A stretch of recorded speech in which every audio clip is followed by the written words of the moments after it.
U.S. reaction to that strike in Doha, with Israel making blatantly clear today that it was directly targeting Hamas leadership that was stationed in Doha, living there or were there for these talks, as Qatar has played a standard order in trying to mediate a ceasefire to hostage negotiations won by October 7th happened 2 months ago. Indicated that federal funding is well aware, President Trump himself was in Doha not that long ago, meeting with the Qatari Prime Minister and other Democrat-led yesterday to get cover on public safety and trying to tax dollars are at risk. You also had the FBI now it's an open question of say what that that this agency is probing this since day one, meaning we may see federal charges come down. The attention from the administration coming despite resistance for some time from the White House mayor saying to the media for not sharing video that he was filming, citing the need to respect our victims' families. But the question at the rap sheet about what they people knew had about this spans strike. more than I will a say that decade sources are of told tumultuous that the United States failures was by courts and magistrates, putting those person back on the streets, even had the urging of his own mother that it would not be out in public, telling a local station there, Charlotte, by Israel alone and for the public safety risk. So a lot of questions about what this also means at cashless bail you policy, can't ignore as he tries to direct some of the criticism toward the issue Democrat with people legislative last morning. soft on crime policies that they had.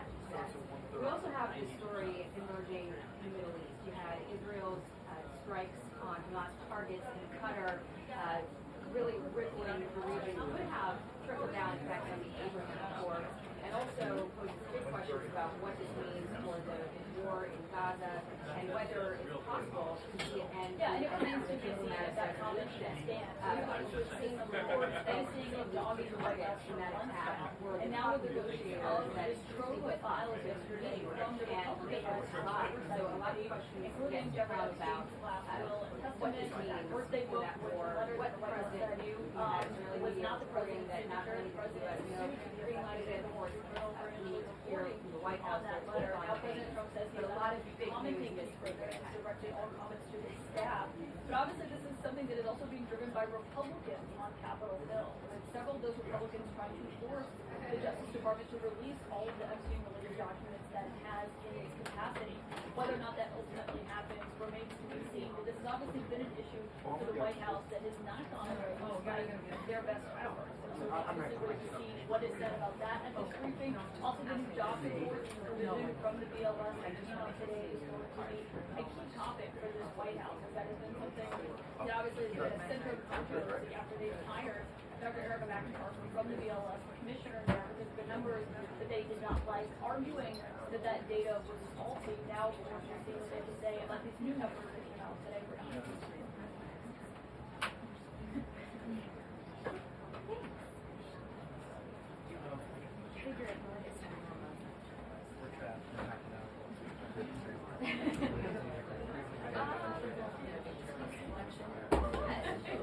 really brings out your eye, I'm sure.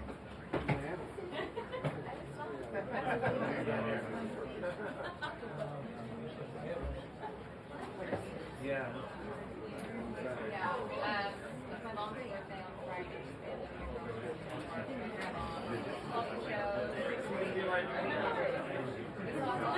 And then the bottom of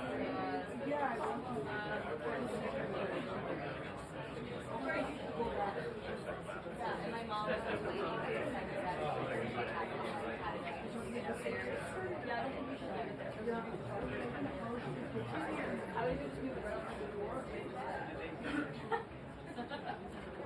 I'm trying to think. Yeah, sure.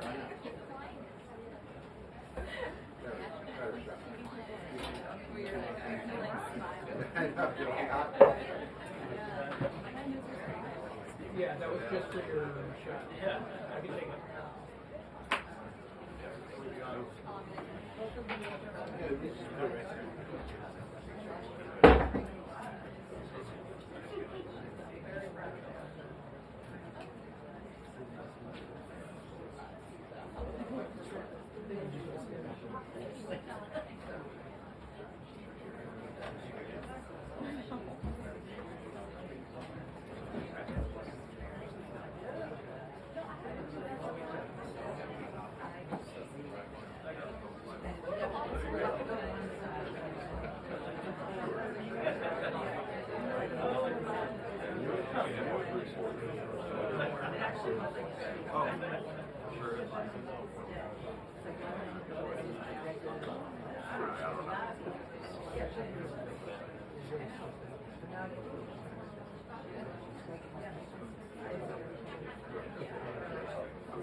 Like this. Oh my god.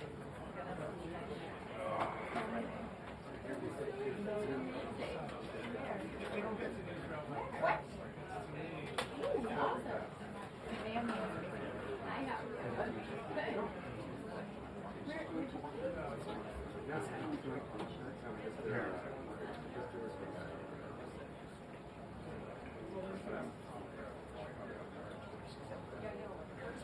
Oh my god. Oh my god. You guys look great. So good. She's stunning. Isn't good.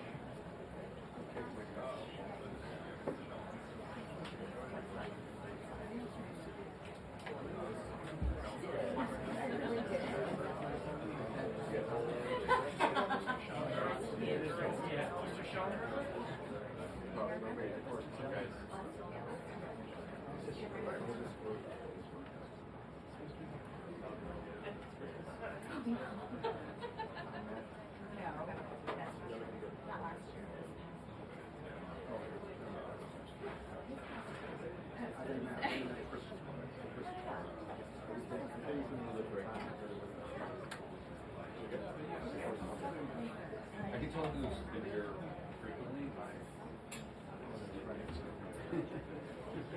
Yeah, I wouldn't have to say that.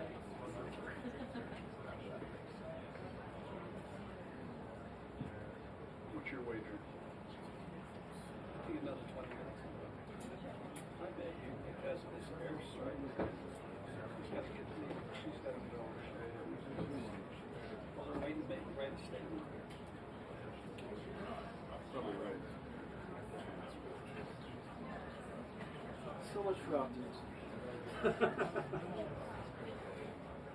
I don't know. Hopefully I'm wrong. Do you mean a favor? Can you grab the water bottle in my backpack? It's on the left side.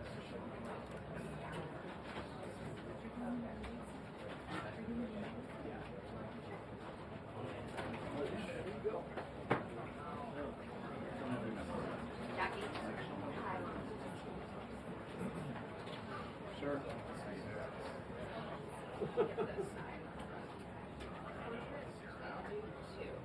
This has the.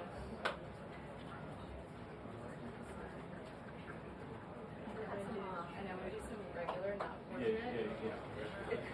You're familiar with that.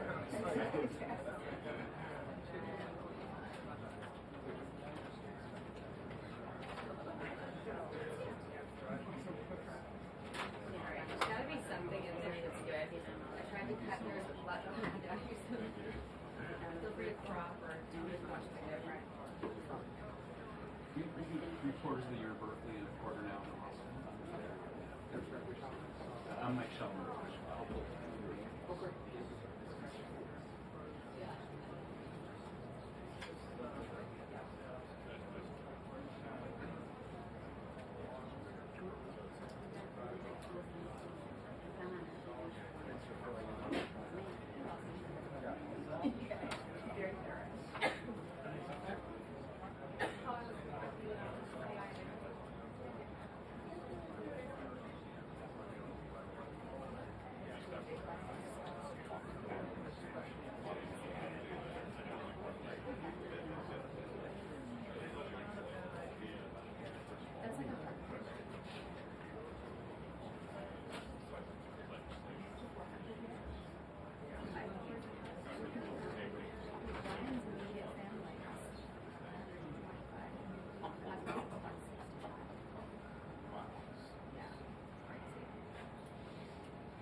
Yeah, literally. Like, I'll do a group text. Thumbs up if you're having.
Right.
I don't know if he'd make it through this.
Until the briefing. 2 minutes until the briefing.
Good afternoon, everybody.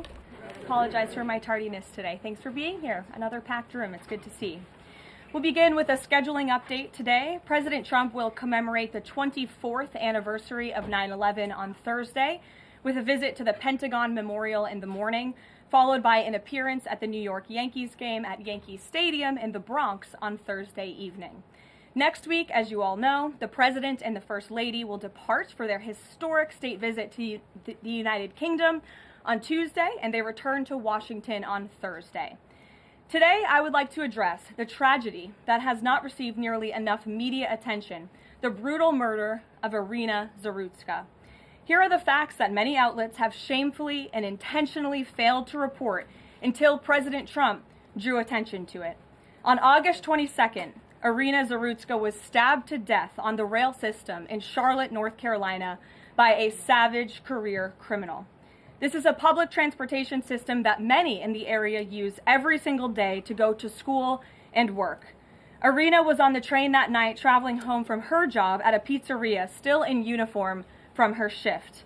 This beautiful, innocent 23-year-old young woman was a Ukrainian refugee who had recently fled her country for a chance at a safer life and a promising new beginning here in the United States of America.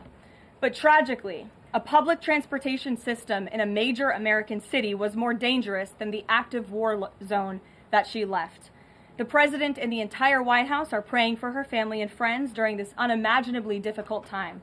But while we extend our thoughts and prayers, we must also seek justice for this crime and call attention to this heinous incident. Surveillance video of the killing was finally released to the public this past Friday.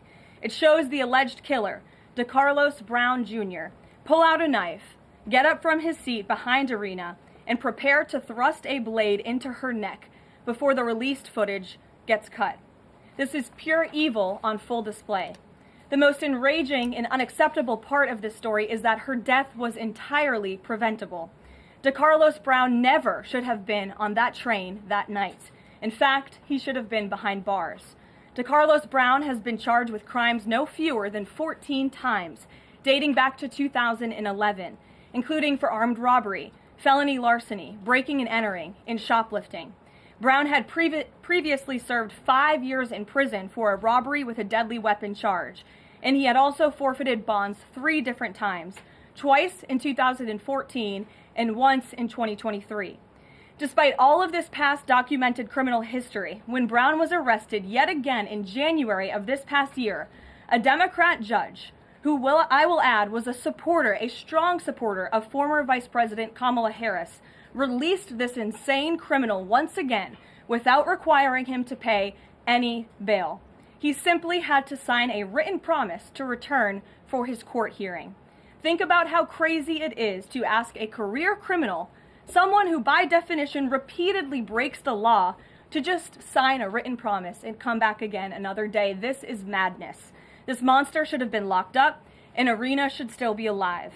But Democrat politicians, liberal judges, and weak prosecutors would rather virtue signal than lock up criminals and protect their communities. And perhaps most shamefully of all, the majority of the media, many outlets in this room, decided that her murder was not worth reporting on originally because it does not fit a preferred narrative. Many of the journalists in this room spilled plenty of ink trying to smear Daniel Penny for defending a subway car from a deranged lunatic in New York City, but none of those same reporters lift a finger to write stories about an actual murderer. Here's the truth that every American must know. Too many innocent people across the country continue to pay the price of the failed experiment known as cashless bail that has been championed by the Democrat Party for years.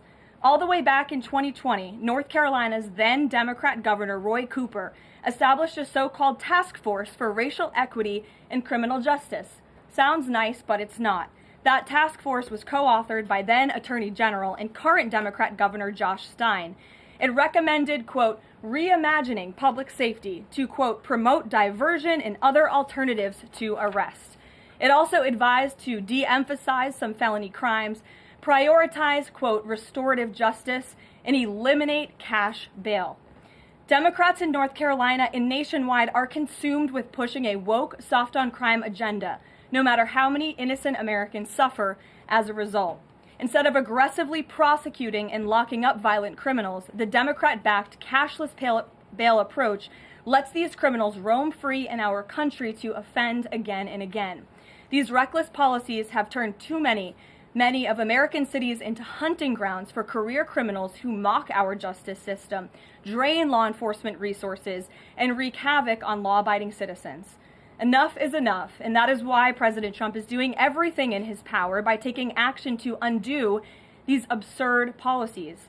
The president recently signed a powerful executive order directing the AG to submit a list of states and local jurisdictions with cashless bail policies so that the Trump administration may identify federal funds that are being provided to these states and can potentially be suspended or terminated.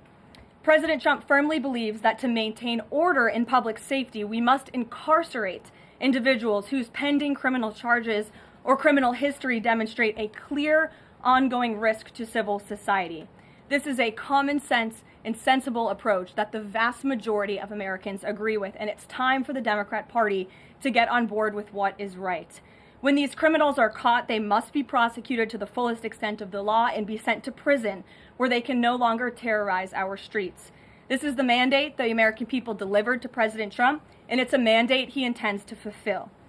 Staying on the topic of public safety, new preliminary data released today by Customs and Border Protection in August shows that President Trump has delivered the most secure border in American history.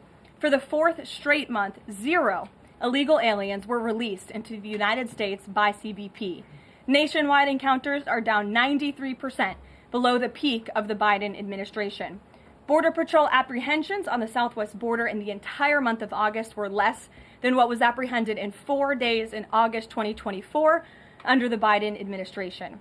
President Trump has ended disastrous Biden illegal alien invasion, and he sealed our border in record time, keeping this central promise he made to the American public. With that, I will take your questions. Here in our new media seat today, we have Michael Schellenberger, who is the founder of Public News with nearly 2 million readers and subscribers. Michael, thank you for being here today. Thank you. And why don't you kick us off? Sure. Thank you for making space for new media. Nice to meet all of you. It's great to be here. I want to see if you could give some insight into whether the president is considering additional measures against Europe and Brazil, not just for censorship, but also for preventing political candidates from actually competing in elections. We've now seen in Romania, France, and now Germany with Joachim Paul, efforts to basically just prevent candidates from being able to compete in elections. The president has shown some concern around President Bolsonaro, who's being prevented from running. All of this is coming in the context of increased censorship of online platforms, of American platforms, and efforts to censor Americans. I'm personally being investigated under criminal investigation with my Brazilian colleagues for publishing the Twitter Files Brazil. We're very grateful that the president has imposed Magnitsky sanctions on the judge. Is the president considering additional actions, given that it appears that they're going to end up with a conviction against President Bolsonaro, preventing him from running? Is he considering doing anything about this crackdown in Europe? I mean, it's shocking to see Joachim Paul, this mayoral candidate in Germany, the criminal indictment against him cites him, quote, saying that he loves the Lord of the Rings as reason why he's an extremist and shouldn't be able to run. So I just wonder if you could speak to that. And again, I'm grateful to be here. Nice to meet you all. And I'm grateful for what the Trump administration has done to push for free speech abroad. Well, thanks for being here, Michael. We appreciate it. Freedom of speech is arguably the most important issue of our time. It is enshrined in our Constitution, and the president believes in it strongly. He himself faced censorship in his road back to this beautiful Oval Office here in Washington, D.C., so he takes this very seriously, as does, I know, the Vice President of the United States and the entire Trump administration, which is why we have taken significant action with regards to Brazil in the form of both sanctions and also leveraging the use of tariffs to ensure that countries around the world are not punishing their citizens in this way. And at the same time, the president is, while he's leveraging the United States to safeguard our interests abroad, he's also making sure that freedom of speech remains here in the United States of America. So I don't have any additional actions to preview for you today, but I can tell you this is a priority for the administration, and the president is unafraid to use the economic might, the military might of the United States of America to protect free speech around the world. Quick follow-up to that? Sure. Quick follow-up, which is just, there was a Reuters story saying that the Trump administration was looking at this Europe-U.S. trade deal as one of the sticking points, this issue of the censorship not just of U.S. platforms, of Americans. Do you have any updates on how those trade talks are going? And I also wonder if the president is concerned about NATO membership. NATO membership requires that you be a democracy and you have free speech. Is it possible that some of these actions that we've seen in Romania, France, and Germany would disqualify those countries from being in NATO after this? I have not heard the president discuss NATO membership in regards to this issue in particular, but I have heard him discuss the issue of free speech and the importance of free speech with foreign leaders around the world, including the Prime Minister of the United Kingdom. When we were in Scotland, the president brought this up and how important it is for the Prime Minister to protect free speech in the UK and in various conversations with other world leaders. So he brings it up, and I think the entire world knows that this is a priority for the President of the United States. Gabe. Thank you, Caroline. Regarding the Israeli strike in Doha, how much time or how much of a heads up did the U.S. get, and does the president support the strike? Sure. Well, I have a statement to read for all of you with respect to the Israeli strike in Doha, and here it is. This morning, the Trump administration was notified by the United States military that as Israel was attacking Hamas, which very unfortunately was located in a section of Doha, the capital of Qatar. Unilaterally bombing inside Qatar, a sovereign nation and close ally of the United States that is working very hard and bravely taking risks with us to broker peace, does not advance Israel or America's goals.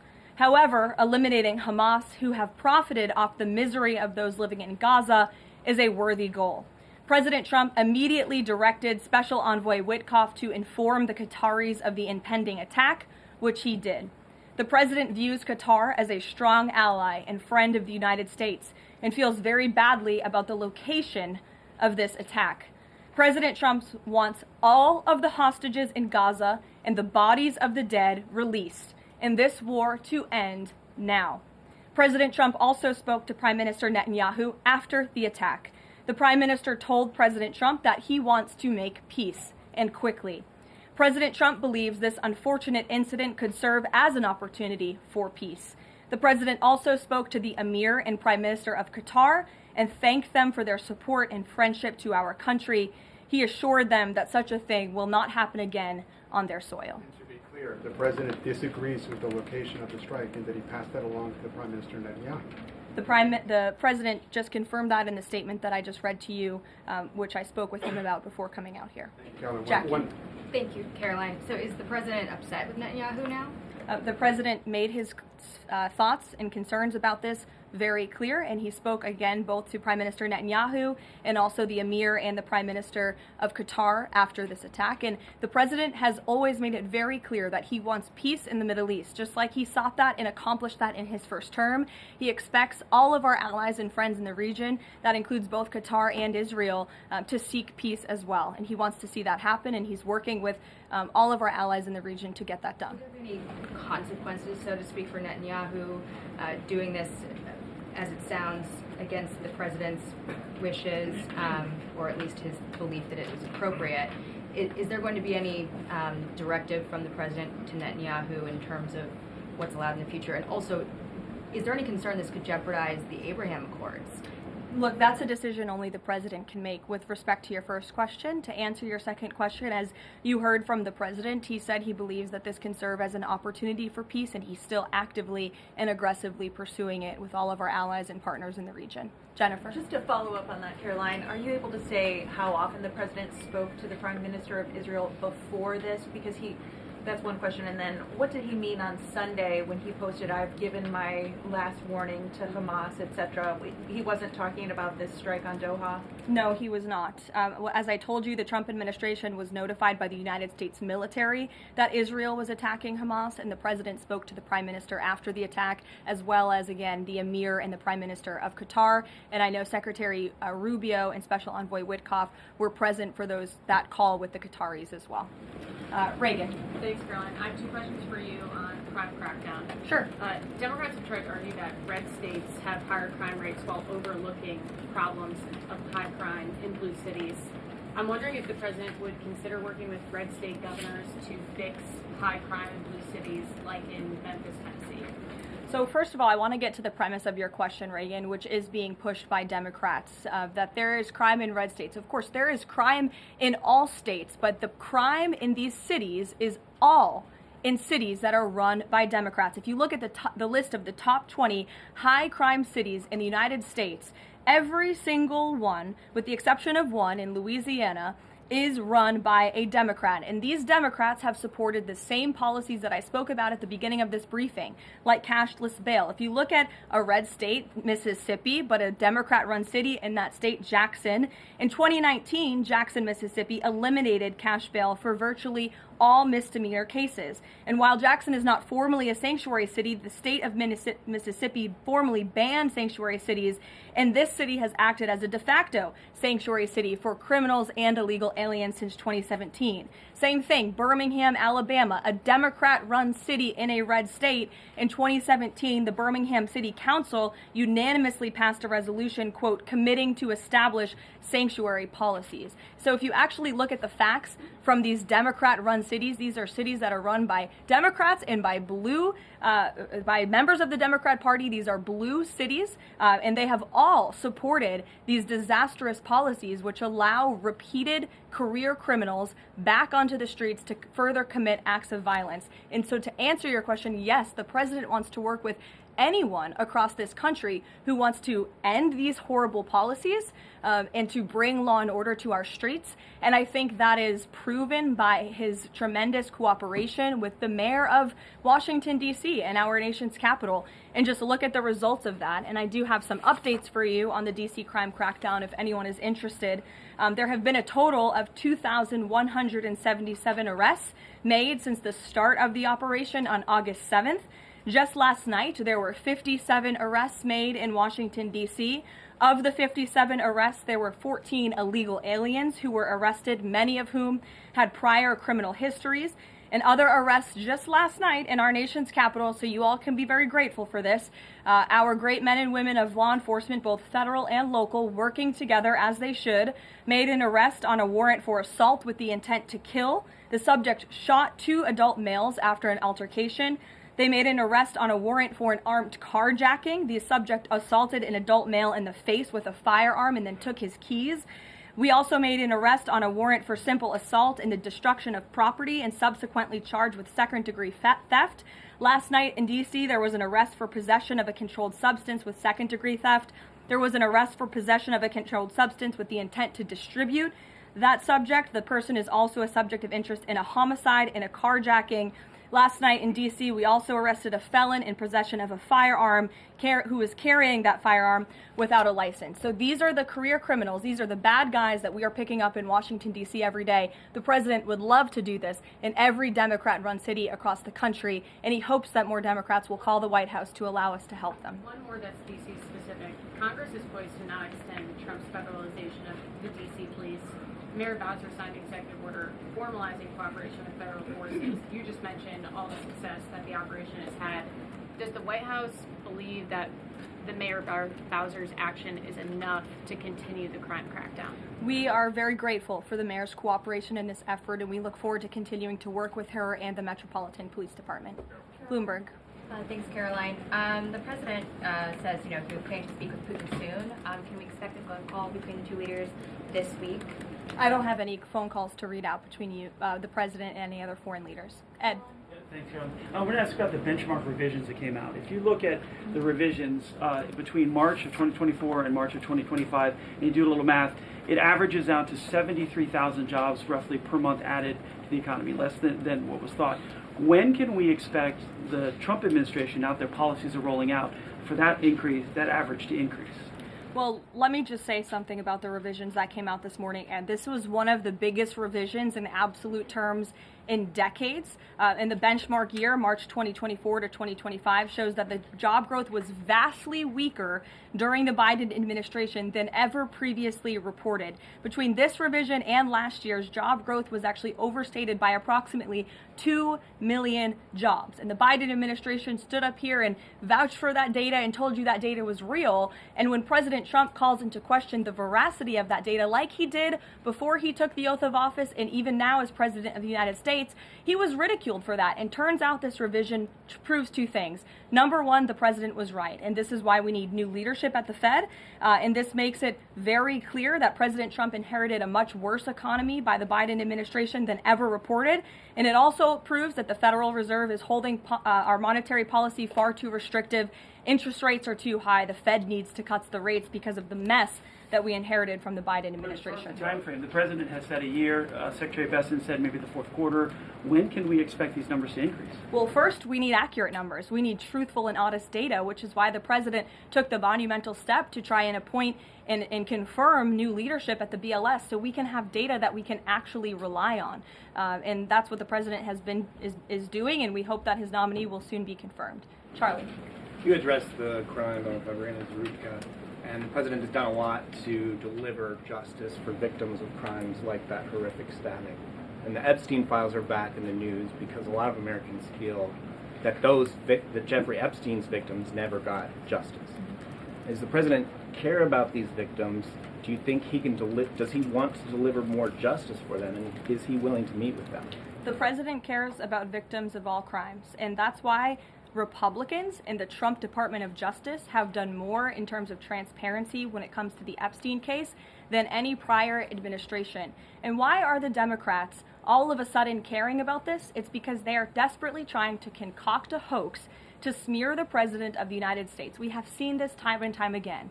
Ro Khanna and all of these other Democrats, they could have cared about those victims 4 years ago when Joe Biden was in office. They could have pushed for transparency then. Unfortunately, the Democrats are using victims as political pawns to try to smear and to push a hoax against the President of the United States.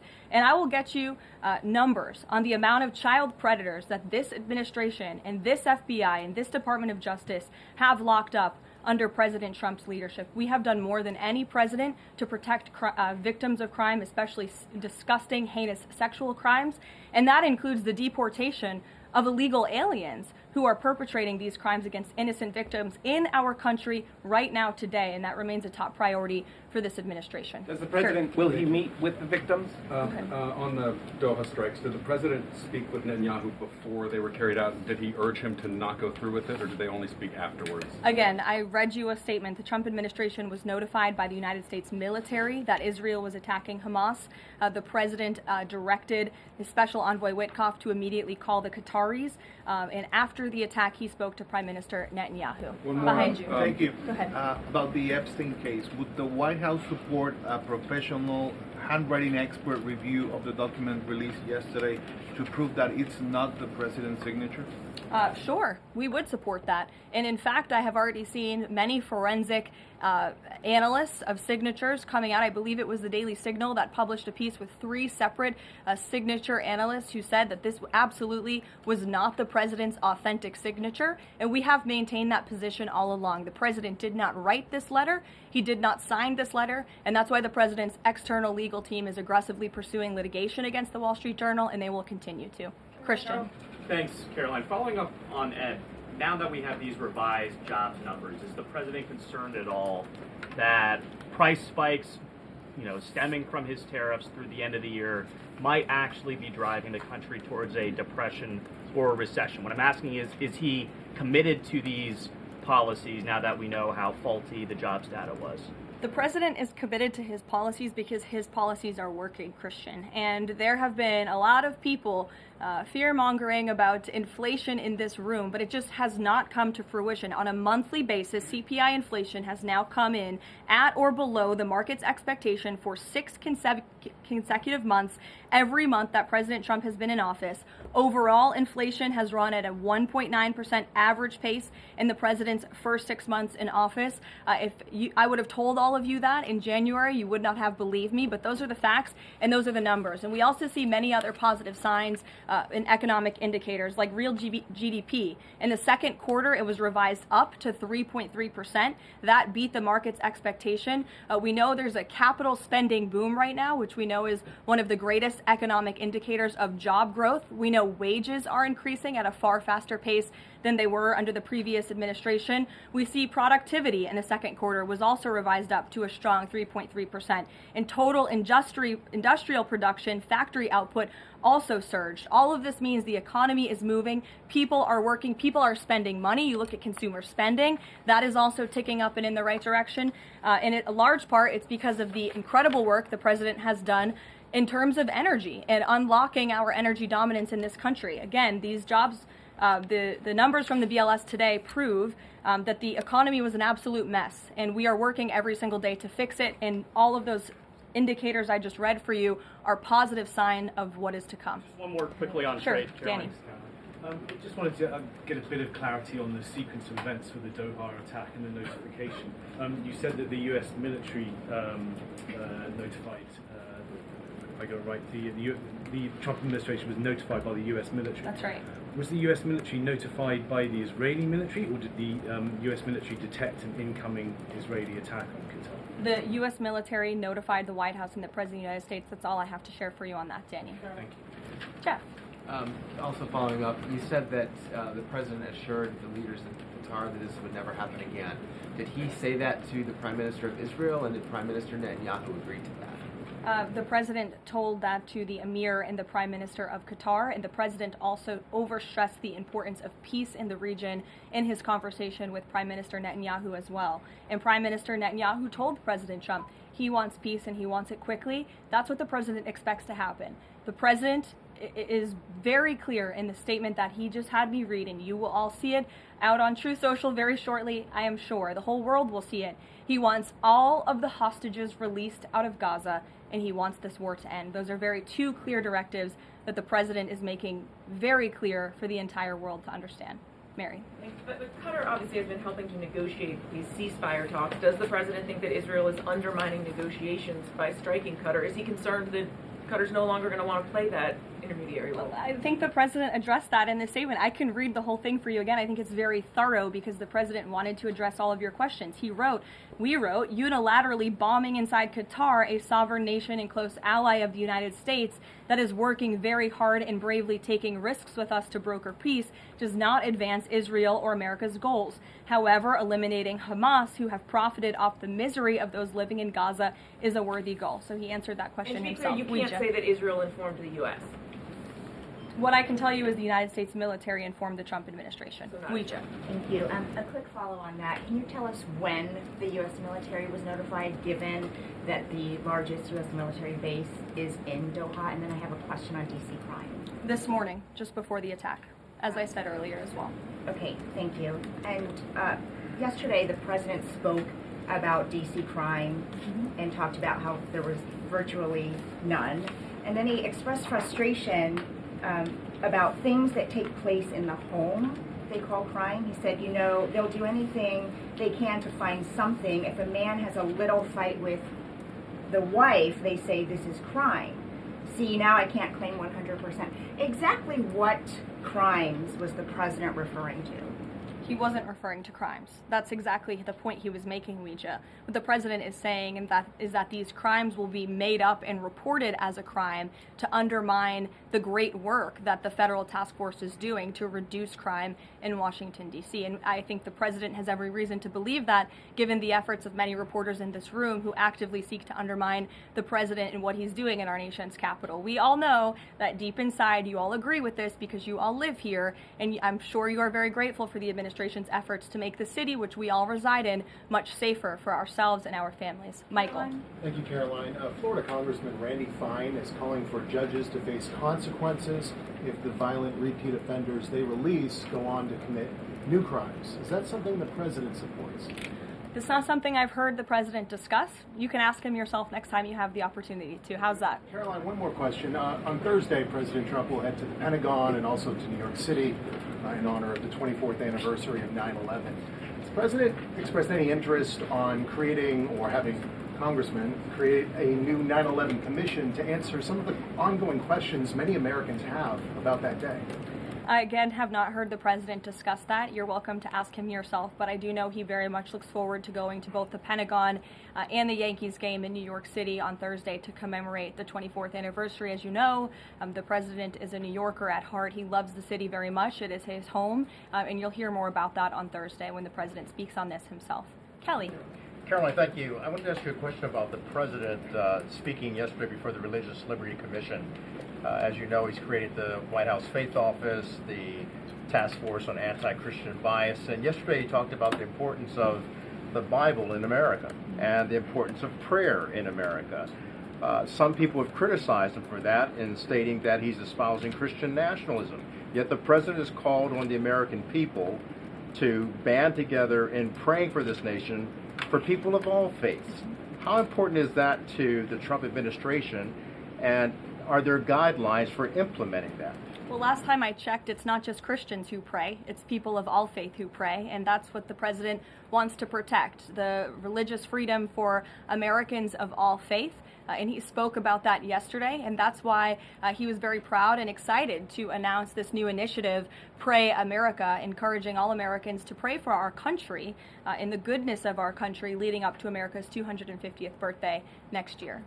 Why don't we take some from the sides? Elizabeth, go ahead. Thank you, Caroline. I have two questions. Sure. First, on prayer again. Is the Trump administration looking for the forthcoming prayer guidelines to challenge existing court precedent on the right to pray in public schools? Well, the president spoke about that yesterday, and some of the changes we are making to ensure that the religious liberties of America's students and our youth are respected in public schools. In fact, he had a young student and invited him on stage to share his story about how when this young boy spoke about biological and biblical truth in his classroom, he faced consequences for that, and how Americans of faith should not be facing consequences for expressing their religious freedom and their religious views. Not in any public school in America should that be happening. You heard the president talk about that yesterday. Sure. Caroline, thank you so much. Regarding Israel attacking Doha, beside a phone call, what was President Trump's involvement in the attack, if any? Look, I don't have anything more to read out for you on this other than the very lengthy and thorough statement that I have shared repeatedly now. Sure. Go ahead. Thank you. After the Supreme Court ruling yesterday on the ICE raids in Los Angeles, some, particularly non-white U.S. citizens, are saying that they're going to begin carrying their U.S. passports with them at all times. What is the White House's response to Americans who are concerned about being swept up, as others have been already, in these enforcement actions? They should not be concerned, because this administration is focused on the detention and deportation of illegal alien criminals who broke our nation's immigration laws. And the Supreme Court upheld the Trump administration's right to stop individuals in Los Angeles to briefly question them regarding their legal status, because the law allows this, and this has been the practice of the federal government for decades.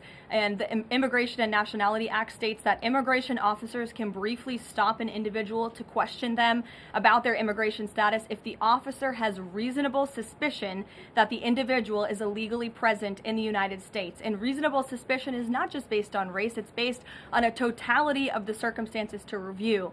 And I will tell you, I spoke to our border czar about this morning.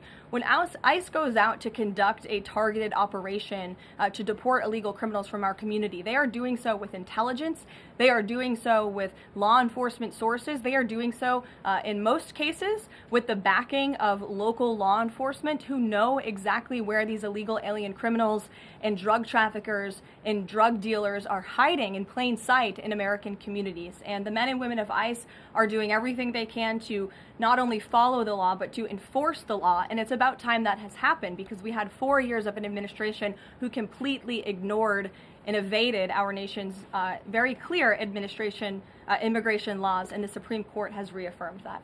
Thanks, Caroline. One of the other documents released by the House Oversight Committee contained a photo of Jeffrey Epstein holding an oversized check that was made out to him in the check from the president for $22,000 for a fully depreciated woman. I wondered if the president has any recollection of that, or what you guys make of that photo that was included in those documents. Did you see the signature on that check? It is not Donald Trump's signature. It is absolutely not. The president did not sign that check. But does he recognize the woman? Caroline, Thank you, Caroline.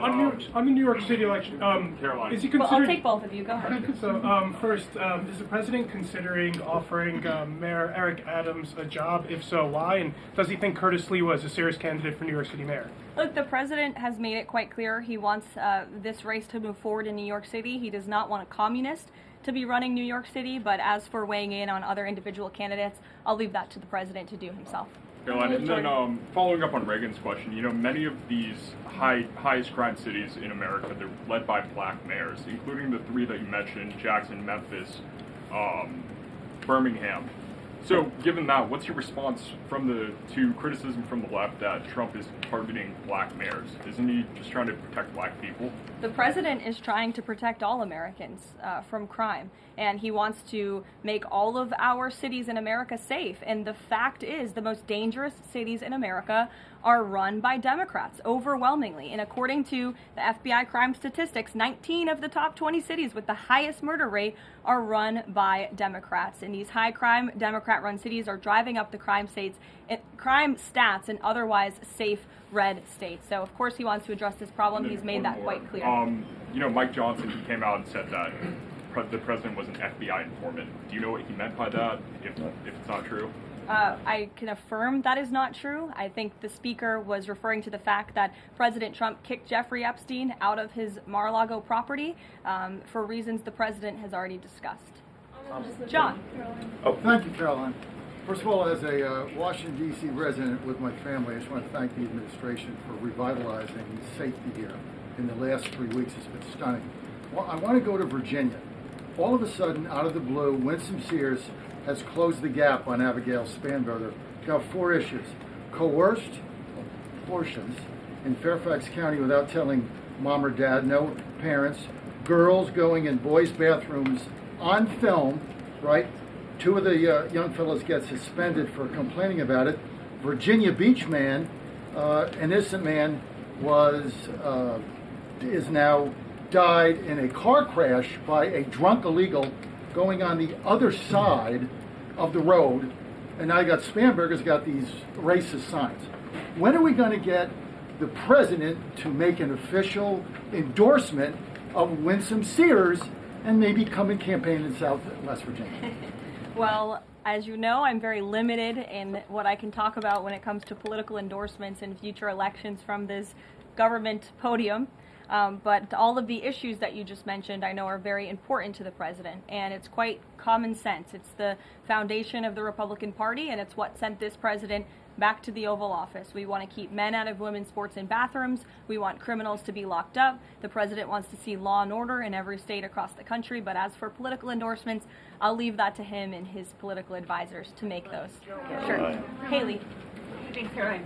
I have 2 questions for you, if it's okay. One on Doha and one on immigration and crime. Sure. On Doha, ahead of the strike we saw today, did the administration at any point try to dissuade the Israelis from the potential for an action like we saw today? Again, I have answered questions repeatedly on this. I have a very lengthy statement which we will release after this briefing for all of you to read and to report on once again. Okay, and then on a case in Maryland, the killing of Dakara Thompson, there are reports that the suspect arrested for her murder was in the country illegally and arrested and released for driving under the influence both in 2022 and in April of this year by U.S. Park Police. Is the administration looking into what process allowed this to take place? Yes, we absolutely are. As soon as we saw this case, we ensured that the Department of Homeland Security and the Department of Justice were on it, and I can assure you that they are. This is another heinous act of violence against someone who should have never been in our country illegally in the first place, and that's exactly why the deportation of illegal criminals from our country is a top priority for this administration, and it's something that is happening every single day. And I would encourage all of you to continue to report on the very violent illegal alien criminals that we are deporting daily from American communities across the country. We will never understand how many lives have been saved by these efforts, or how many lives would have been lost if not for this president and the administration's policy to deport illegal criminal aliens. Harris? Thanks, Caroline. Follow-up on Charlie's question. Will the president meet with the Jeffrey Epstein victims? I don't have any meetings for you to read out on that. Go ahead. Thanks, Caroline. Is the Trump administration considering a ban on transgender Americans owning guns? Is that something the president would support, even as we've seen some gun groups oppose the idea of it? I saw reporting on this. I understand there were very preliminary, low-level discussions about this at the Department of Justice, and then sometimes those discussions are reported as fact. I'm not tracking any potential actions on this front, and I'll let the president weigh in on that. It's a policy decision, and it's far too early or would be premature, inappropriate for me to weigh in on it at this point in time. Behind you. Go ahead. After the immigration raid at the plant in Georgia on Friday, the president said over the weekend that he's open to some kind of changes in perhaps rules or visa rules or law that would prevent something like that happening in the future for skilled workers to train American workers. That's right. Can you confirm that and that the administration supports those changes, and what exactly would that look like? Well, the president said it himself in a statement that he put out on Sunday night, where he is very grateful for foreign companies from around the world and the investments that they are making right here in the United States of America. And he understands that these companies want to bring their highly skilled and trained workers with them, especially when they're creating very niche products like chips, or in this case in Georgia, like batteries. But the president also expects these foreign companies to hire American workers, and for these foreign workers and American workers to work together to train and to teach one another. And so he expects these foreign companies to hire American labor. We want Americans to have these jobs. Americans need these jobs, but he also understands the need for these companies to bring over their workers who already have these skills. So I think it's a very what those changes might be? I think it's a very nuanced and responsible and sensible approach for the president to take. And I know that the Department of Homeland Security and the Department of Commerce are working on this matter together. I would defer you to them for any further action on this front. Karoline, thank you. I want to follow up on something you said. You said the Epstein documents are a hoax that Democrats are perpetrating against the president. You said he didn't sign that check, that he didn't sign the birthday card that he allegedly signed. So what is the theory, since these documents came from the Epstein estate? Who is I guess in your view, faking these documents? I did not say the documents are a hoax. I said the entire narrative surrounding Jeffrey Epstein right now that is absorbing many of the liberal cable channels on television is a hoax that is being perpetuated by opportunistic Democrats like Ro Khanna and the others whom you saw on that press conference outside of Capitol Hill, who are trying to push this hoax against the President of the United States. What exactly is the hoax? I'm just trying to understand what's fake. What's fake is not the documents. The hoax is the Democrats pretending to care about victims of crime when they do not care about victims of crime, when they have done nothing to solve crimes, when they have done nothing to lock up child pedophiles and child rapists across the country, and when they are now using victims as political props to try and, again, smear the President of the United States and drag on this bad story about him. It is a distraction. The Democrats view this story as nothing more than an attempt to distract from the accomplishments and the achievements of this administration. And that is what we mean when we call it a hoax. If he didn't sign these, if you said he didn't sign the birthday card, he didn't do this, he also didn't do the check, those were in documents from the estate. So what is the working theory as to why he's in them? The president has one of the most famous signatures in the world, and he has for many, many years. You know that, Maggie, you've covered him for a long time, long before he assumed this office when he was a businessman in New York. The president did not write that letter. He did not sign those documents. He maintains that position, and that position will be argued in court by his lawyers. The president is very confident he is going to win this case. Karoline, thank you. Is the president planning to meet with Eric Adams in New York, maybe at the Yankees game? And has he personally talked to him about the race? I am not tracking any meeting with Mayor Adams at this time, but if that happens, I'm sure the New York Post will be one of the first people to know about it. I'll take a couple more questions. Why don't we go to the back? Tom Dempsey with News Nation. Regarding the growing U.S. military News presence... Nation, all the way in the back. Regarding the U.S. military, the growing U.S. military presence in the Caribbean, when asked directly about possible future military action, President Trump responded, "You're going to find out." What could the U.S. public expect of that situation moving forward, and what sort of ongoing threat does Trendeo Agro present? I think it would be very unwise of me to preview what the president meant from this podium. But I think what the heart of what the president was saying, I know what the heart of what the president was saying and this administration believes, is that the regime in Venezuela is illegitimate. And it is unacceptable to this president and this administration to traffic illegal, deadly drugs into the United States of America. And that's why the president and the administration took very strong action against a boat and 11 narco-terrorists in international waters, as you all saw. I think that sends a very strong message to drug traffickers around the world. The president will not tolerate it, and the amount of drugs on that boat represents the lives of thousands of Americans that could have been killed by that deadly poison, and we're not going to allow that deadly poison to come into our country. The president will be signing a proclamation in the Oval Office later this afternoon, and we will see you all later. Thank you. Thank you.